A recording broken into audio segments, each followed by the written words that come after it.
Hey, welcome to Essential Shorts, where we take a look into the world of student ministry one topic at a time. This video is a part of a 5-part series on myths from the Barna Research Group, as shared in the book by David Kinnaman called You Lost Me. So as a short recap, let's go to myth number 1. Most people lose their faith when they leave high school. The positive reality is that when we add the nomads group with the exiled group, along with the faithful, we find that 90% of the youth who grew up with a Christian background remain faithful to Christ, even if they're disillusioned and disconnected from the church for a period of time. And myth number 2, dropping out of church is just a normal and natural part of youth becoming adults. The reality is that this type of thinking simply ignores the fact that tens of millions of young people never lose their faith or drop away from the church. So leaving church should not be considered inevitable or natural. So let's jump to myth number 3. College experiences are the key factor that cause people to drop out of church. If that statement is false, then what's the reality?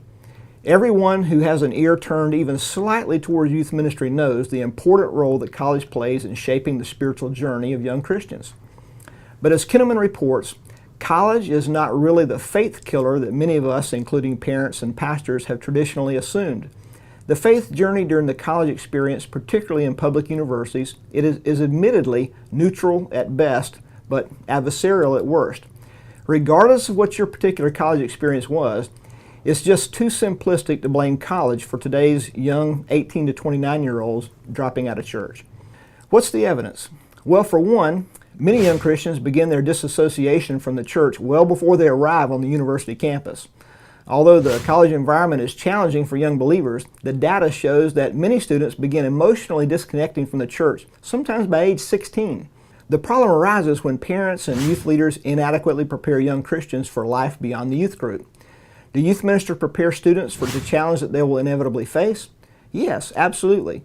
But how long do you have a youth to coach or to teach or to spiritually mentor? 7 years? 6 months? Each one is different, right? There's no cookie-cutter mass production going on in most student ministries. How honest was their spiritual pursuit? Were their parents spiritually absent or adversarial to your efforts? Were they really becoming disciples, or were they enjoying the Christian environment in a safe zone? Kinnaman points out and reminds us in his research that only a minority of young Christians are taught to think about matters of faith, calling, and culture. In fact, he says less than 1 out of 5 youth have an idea of how the Bible really ought to shape their educational and professional interest.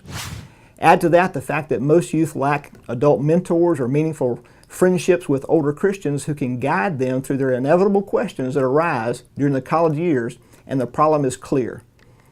This should at least be a reminder to us how important small groups are to healthy middle school, high school, and college ministry, even among older adults. Remember, worship is awesome, but small group shepherding is essential. Kinnaman helps to dispel the myth that the university setting is the primary culprit behind the church college-age disconnect, and we can help do the same by sharing reality in place of a myth. The bottom line is that Kinnaman and studies like his point out the fact that it's a problem of shallow faith development rather than college that is a primary disconnect culprit for the 18 to 29-year-old believers. So what can student leaders do? Recognize that the public university experience is not the enemy. 1 Peter 5:12 reminds us that the enemy is Satan, and he prowls around like a roaring lion seeking someone to devour. The second thing, increase your expectations of young people. Colossians 3 says, whatever you do, work heartily as for the Lord and not for men. And number 3, place a premium on small group shepherding. And number 4, increase student participation at every ministry level from entry to exit. Number 5, prioritize your sermon preparation to be an excellent communicator of the gospel. Number 6, recognize the urgency and your limited access to students and make the most of it. Number 7, pursue training that helps you understand, engage, and reach the next generation. Well, thanks for watching this segment of Essential Shorts. And if I can serve your ministry in any way, please don't hesitate to contact me. If you have a problem or a question concerning student ministry in your church, let me know. I'll be glad to help. And drop me a note and share with me your success story so that I can share it with others. And remember, what you do is important in kingdom impact.